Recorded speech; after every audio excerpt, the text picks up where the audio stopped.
नमः शिवाय ओम नमः शिवाय ओम नमः शिवाय ओम नमः शिवाय। जय गुरु जी। शुक्राना गुरु जी। शुक्राना गुरु जी की संगत को जिन्होंने इतना प्यार दिया पहले सत्संग वीडियो को। आज मैं सेकंड सत्संग वीडियो लेके आया हूं आपके पास, जो मैंने बड़े मंदिर में नरेट किया था। ये सत्संग है 2014 का। मैं एक बार दिल्ली से नोएडा आ रहा था। मेरा ऑफिस नोएडा में था और मैं दिल्ली में मेरा घर है, तो मैं वहां से आता था। तो जब मैं आ रहा था, मैं डीएनडी क्रॉस कर रहा था। उस टाइम पे टोल होता था उसमें, और हम धीरे धीरे उसको क्रॉस करते थे। तो जब मैं क्रॉस कर रहा था टोल, तो मैंने सडनली देखा एक लेफ्ट साइड में एक आंटी है, उन्होंने टोपी पहनी हुई थी इतनी गोल, और वो भाग के मेरी गाड़ी के आगे आ गई। गाड़ी के आगे आके उन्होंने बोनेट पे 2 बार बैंग करके बोला कि uncle I need your help. मेरा आज पहला दिन है ऑफिस का, मुझे कोई आइडिया नहीं है नोएडा में मुझे कहाँ जाना है। सिर्फ एक सेक्टर के बारे में मुझे पता है और वहां पे मुझे जाना है। मेरी आज पहले दिन है नौकरी का और मेरी नौकरी चले जाएगी अगर मैं टाइम से नहीं पहुंची। उस दिन मुझे नहीं पता, मैं यूजुअली गाड़ी नहीं रोकता और ऐसे हेल्प करने में वैसे भी डर लगता है कि क्या पता अगला आदमी कौन है, क्या क्या इंटेंशंस है उनकी।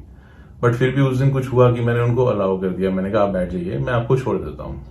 तो हम लोग निकले वहां से, तो थोड़ी सी बात हुई। मैंने उनसे पूछा कब कहाँ पे आप काम करते हो। उन्होंने बताया मैं एक पर्टिकुलर जगह पे काम करती हूँ। तो मैंने उनको वही बोला, मैंने कहा ये तो मेरी यूनिवर्सिटी से थोड़ा सा आगे है, जो कि मेरा ऑफिस है, तो मैं आपको हाफ वे तक ड्रॉप कर देता हूँ, वहां से आपको ऑटो मिल जाएगा। वो कहती ठीक है चलिए। तो जब चलना शुरू हुए तो थोड़ी देर में मैंने देखा कि वो जो लेडी है वो बार बार अपना मोबाइल ऐसे ऐसे करके देख रही थी। तो जब उन्होंने ऐसे 3-4 बार देखा तो मुझे डर लगने लग गया कि कहीं ऐसा तो नहीं ये कोई है जो मुझे तंग करें या फिर मेरी गाड़ी चोरी करने की कोशिश करें या आगे जाके मुझे रोक लें, या कुछ लोग आगे वेट कर रहे हो मेरी। वहम तो आता ही है जैसे ऐसे होता है। तो जब हम चल रहे थे वहां से डीएनडी से नीचे उतरे तो मैं बातें करता रहा। मैं उनको उलझाए रख रहा था बातों में जानबूझ के, ये सोच के कि अगर कुछ गलत है भी तो कम से कम मैं इस एरिया से निकल के भीड़ वाले एरिया में आ जाता हूँ, जहां पे अगर कोई इशू हो भी तो मैं हेल्प मांग सकता हूँ। जब चलते रहे थोड़ी देर बाद ये भी हंसी आने लगी, कहीं इनके हाथ में क्लोरोफॉर्म तो नहीं है, सीधा सूंघा दे। और थोड़ी देर जब मेरे को होश है तो मेरी गाड़ी सब कुछ लुटाओ, लेकिन कुछ ऐसा हुआ नहीं। तो मैं चलता रहा तो वहां महामाया फ्लाईओवर आ गया। तो वहां से जैसे ही हमने राउंड अबाउट से नीचे उतरे तो वहां काफी ऑटो खड़े होते हैं। तो मैंने एक ऑटो वाले से पूछा कि इन्होंने जहां जाना है ये उनसे कितने लेंगे आप उतने के। तो उसने बोला 150 रुपीज। तो मैंने आंटी को बोला, मैंने कहा आंटी 150 रुपीज मांग रहे हैं ये। कहती है अंकल इतने तो पैसे नहीं है मेरे पास और मैं नहीं दे पाऊंगी इतने पैसे, तो आप थोड़ा देखिए जरा अंकल कैसे कर सकते हैं। तो मैंने ये ध्यान किया कि मेरी जेब में भी 150 रुपए ही थे उस दिन। तो मैंने कहा जब मेरे पास 150 है तो मैं कहां से सेवा करूं, मैं अपनी भी तो मैंने भी तो खाना है। तो वहां से जब निकले थोड़ा और आगे गए तो इन्होंने बोला कि और आगे तक देख लेते हैं। तो मेरे को थोड़ा सा डाउट हुआ कि मैं कहीं कोई प्रॉब्लम ना हो जाए। तो मैंने मन में ये सोचा मैंने कोई यूनिवर्सिटी में ले जाता हूँ जहां मेरा ऑफिस है भाना मार्केट, कि वहां तक जाना है, बस वहां से फिर मैं अपनी अटेंडेंस लगानी है, आपको फिर मैं छोड़ दूंगा। तो मैंने कहा मैम मेरे ना थोड़े से यूनिवर्सिटी के बाहर ही बहुत सारे ऑटो खड़े होते हैं, आप चलिए मेरे साथ। तो मैंने उनको बिठा लिया और फिर आगे तक फिर दोबारा चलना शुरू किया। तो जब हमने यूनिवर्सिटी में एंटर किया तो मैंने बताया, सामने मेरे जो ओनर्स हैं उनकी फोटो है, बॉस है मेरे। तो मैंने कहा ये मेरे बॉस हैं। तो अच्छा ये बॉस हैं आपके, ये तो बड़े अच्छे आदमी है। मैंने कहा आपने कहाँ सुना है इनके बारे में। कहते हमने बहुत सुना हुआ है, सब जानते हैं। मैंने कहा चलिए बहुत अच्छी बात है। मैं अपनी यूनिवर्सिटी दिखाने लग गया उनको कि कैसी है, ये देखिए यहाँ पे ऐसे ऐसे है, थोड़ा सा दिखा के I went for my attendance लगाई और वापिस आ गया। जब वापिस गाड़ी में बैठा तो मैंने कहा चलिए मैं आपको ना मेरे यहाँ पे जो पास में जो गेट है मैं वहां तक छोड़ देता हूँ आपको, वहां से कोई ऑटो या कुछ मिल जाएगा। अब हम ऑलमोस्ट हाफ वे तो आ ही चुके हैं, जहां पे पहले पूछा था उससे ऑलमोस्ट 4 किलोमीटर आगे हैं। तो अब तो इतना होगा कि आपके मैनेज हो जाए। तो जब हम वहां गेट पे पहुंचे तो मैंने गेट में ड्राइवर से पूछा, मैंने कहा ऑटो वाले से कि आप ये कितना लेंगे इनको वहां छोड़ने का। तो उसने कहा अंकल 150 रुपीज। मैंने कहा ऐसे कैसे हो सकता है, अभी तो इतनी दूर हम वहां थे, वहां से हम यहाँ आए और फिर 150 रुपीज कैसे हो गया। मैंने कहा 5 किलोमीटर काउंट नहीं करते क्या आप लोग। कहते नहीं जी इतना है इतना ही देना है, दो नहीं तो हम नहीं लेके जाएंगे। तो मैंने आंटी को पूछा, मैंने कहा आंटी अब क्या करें। कहते हैं अंकल आप बताओ। तो मन में वही आया, मैंने पहला दिन है किसी का, क्या उसको परेशानी करूंगा, मैं तो मैनेज कर ही लूंगा कैसे भी। तो आई पेड फॉर इट और मैंने उनको बोला आप जाइएगा। तो उन्होंने कहा ठीक है। तो जब मैं वहां से पलट के चलने लगा, चलते चलते मुझे पीछे से फिर आवाज आती है ब्लेस यू अंकल। जो ब्लेस यू अंकल उन्होंने बोला तो मैं उसी सेकंड समझ गया था कि कुछ अलग हो गया मेरे साथ, कुछ ऐसा है जो कि ठीक नहीं है, जो मेरे को समझ नहीं आ रहा इस टाइम। तो आप बिलीव नहीं करेंगे संगत जी, जब मैंने पलट के देखा वहां पे कुछ नहीं था, वहां पे कोई ऑटो नहीं था, कोई भी नहीं था। वहां पे आप सोचिए 7:50 इन द मॉर्निंग मैंने उनको वहां ड्रॉप किया। और फिर वहां पे मैं जब अंदर जा रहा था तो मेरा गार्ड भी मुझे हैरान होकर देख रहा था कि ये पजल से क्यों अंदर से जा रहे हैं। जब मैं अंदर गया तो मैंने सबसे पहले अपना वॉलेट खोल के ये देखा कि मेरे पास कितने पैसे हैं, कि अगर मेरे को अगर गलती लग रही है, ये सारा मेरा सपना भी है तो कैसा है। तो वॉलेट खोला तो देखा 150 रुपये नहीं है, और वो सुबह तो थे। मेरे को वही समझ में आया, मैंने कहा ये आए तो गुरुजी हैं और मेरे से ही थोड़ा सा पैसा लगाना था उनको, जो लगवाया उन्होंने मेरे शायद कोई कर्म काटने होंगे वो करा। तो मैं फिर मन में वही सोचा, मैंने कहा ये सच में ऐसा हुआ है। फिर मैंने वही सोचा 7:50 पे मॉर्निंग में यूनिवर्सिटी में बच्चे आएंगे जाएंगे थोड़ी ना, और वहां पे जो ऑटो खड़े हुए हैं सारे, वो ऑटो क्यों खड़े होंगे, किसको लेके कहाँ जाएंगे, और इतनी मॉर्निंग में तो कोई आता भी नहीं है। तो मैं वही सोच रहा था, मैंने कहा ये तो गुरुजी की लीला ही है। वो एक मोमेंट था कि मैं भाग के अपनी गाड़ी में गया, मैंने उस सीट को इतनी बार हाथ लगाया, मैंने गुरुजी आए थे गुरुजी आए थे। मेरे को ऐसे एक पागलपन सा आ गया अपने अंदर, और थोड़ा इमोशनल भी हो गया था उस टाइम पे कि समझ नहीं आया कि मैं जिसको चोर समझ रहा था, ठग समझ रहा था, वो मेरे गुरुजी थे जो मेरे को किसी रूप में आके मिले और मिलके आराम से बात करके हंसते खेलते चले गए। मैं मन में सोचता जा रहा था, बोलता जा रहा था। तो शायद गुरुजी ने ये बात सुनी हो कि ये पागल ना हो जाए। तो सडनली मैंने अपनी गाड़ी में विंड स्क्रीन में जब आप बैठते हैं ड्राइविंग के लिए, तो राइट साइड में देखा कि वहां पे एक हल्का सा स्मज, एक धुआं सा होता है, और वहां पे ओम बन गया। जब वो ओम बना तब मैं समझ गया था कि ये इशारा है कि अब शांत हो जा। मैं वहां से निकल के अपने ऑफिस में बैठ गया। मैंने सारा दिन कोई बात नहीं करी। फिर मैंने थोड़ा सा जब सबने पूछा तो मैंने बताया किसी एक दो को कि मैंने कहा ऐसे ऐसे हुआ है। मैंने कहा चाहे आप चाहें तो मैं दिखा सकता हूँ। तो मैं उनको अपनी गाड़ी में लेके गया, वहां मैंने उनको बिठा के ओम दिखाया। वो हाथ लगाने लगे, मैं डर गया, मैंने हाथ मत लगाओ, ये खराब ना हो जाए, चला ना जाए। लेकिन संगत जी वो ओम कभी गया ही नहीं, वो बड़े टाइम तक वो ओम रहा। मैंने वो ओम मैंने गलती ये करी, मैंने सोचा ये ओम मेरे लिए आया है, ये मेरे को ब्लेस किया है गुरुजी ने, बट ऐसा नहीं था। इस सत्संग में जो मेन पार्ट है वो यही था कि मैंने उसके बाद गाड़ी अपनी सर्विस के लिए दी मारुति नारायणा में।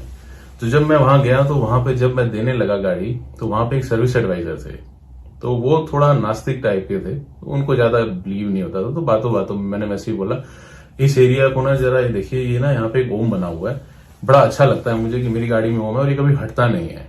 तो वो आदमी बोला ऐसा कैसे हो सकता है, ऐसी कोई चीज नहीं बनी, ऐसे आप मत बोलो, मैं भी देखो क्या करता हूँ। उसने कपड़ा लिया, उसने जोर से पहुंचना शुरू कर दिया। मैंने जब वो उसको पहुंचते हुए देखा तो मैं थोड़ा डरा, लेकिन फिर रिलैक्स होकर मैंने कहा जो करना है कर लो। कहता ऐसा कुछ नहीं होता, ये सब चीजें महम होती हैं, ये लोग सारे ऐसे ही पागल होकर फिर रहे हैं मार्केट में। मैंने कहा ऐसा कोई पागलपन नहीं है, अगर पागलपन है तो हाँ वो है कि अपने गुरु के लिए हम पागल जरूर है। कहता नहीं, मैं हटा के दिखाऊंगा। उसने बड़ी देर लगाई, उससे नहीं हटा। फिर उसने कहा आप सर्विस पे दे रहे हो ना, आप दे दो, मैं आपको शाम को जब गाड़ी दूंगा ये हटा होगा। मैंने कहा आप कर लो कोशिश, अगर आपको लगता है हट जाएगा तो ठीक है, आपको जैसा ठीक लगेगा।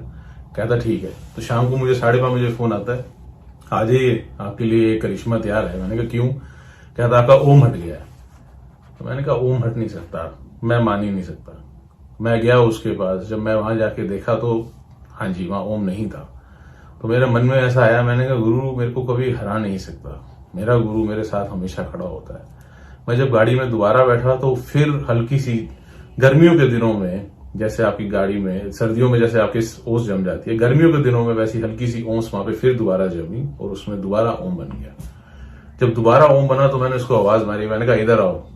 मैंने गुरु के बारे में बोल रहे थे ना, मुंह अंदर करके जरा देखो ये गाड़ी के क्या हुआ है। उसने जब अंदर किया कहता ये तो आपने लगाया होगा। हाथ लगाने लगा तो मैंने हाथ पकड़ लिया। मैंने कहा दोबारा मेरे गुरु को आजमाइयो मत, आज तूने आजमा के एक बार देख लिया, तूने पूरे 7 घंटे गाड़ी रखी है, जितना तूने इसके साथ करना था तूने कर लिया, अब इसको दोबारा हाथ मत लगाइयो। समझ में आई?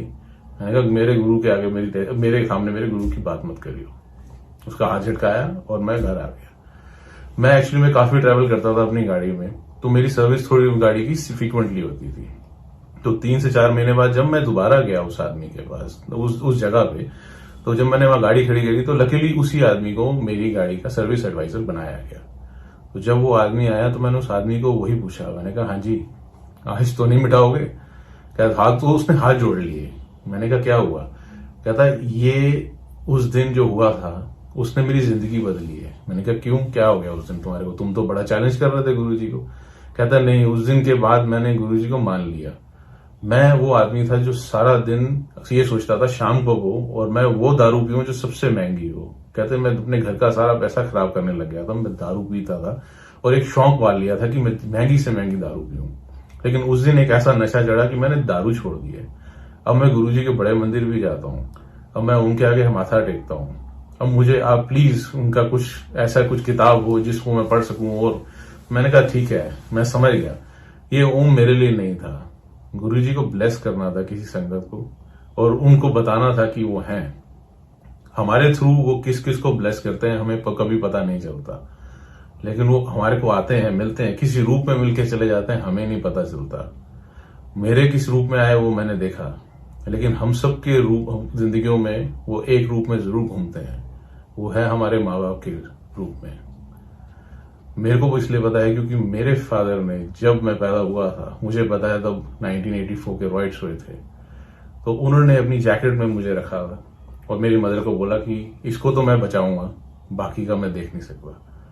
तो मेरी जिंदगी मेरे माँ बाप के लिए है। मैं थोड़ा इमोशनल इसलिए हो रहा हूँ क्योंकि ये बात एक बहुत बड़ी बात है मेरे लिए, क्योंकि माँ बाप एक ऐसी चीज है जो आपके पहले गुरु होते हैं। गुरु अपने दोनों हाथों में एक बाप एक माँ आपको हमेशा देता है जो आपके साथ चलते हैं। मैं तो शुक्रगुजार हूँ अपनी मदर का कि उन्होंने मुझे गुरुजी से मिलाया। जिस दिन मुझे मिलना था उस दिन मैं सबसे ज्यादा नेगेटिव था घर में और मैं ही कह रहा था कि मैं नहीं मिलना चाहता, मैं नहीं जाऊंगा, मेरे को गुरु में विश्वास नहीं।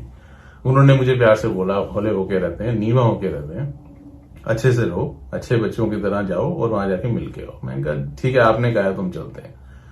तो शुक्रगुजार हूं कि उन्होंने मिलाया। उस आंटी ने जो हमें लेके गई, मैं उनका भी थैंक यू करता हूं। मेरी सिस्टर का और उसकी फ्रेंड का जिसने हमें बताया कि गुरुजी कौन है, मेरी वाइफ का, सबका, और उन सब लोगों का जिन्होंने कनेक्टेड होके हमें गुरुजी से जोड़ा। तो थैंक यू आप सबका। ये मेरा सेकंड सत्संग था। थर्ड सत्संग जो बनेगा वो जल्दी ही बनेगा और वो भी मैं आपके साथ शेयर करूंगा ताकि ये ज्यादा लंबा ना हो जाए, क्योंकि पिछला वाला काफी लंबा हो गया था। इस बारी मैं इसको शॉर्ट में रखना चाहूंगा। तो सबके लिए थैंक यू, जय गुरु जी। Om Namah Shivaya. Om Namah Shivaya. Om Namah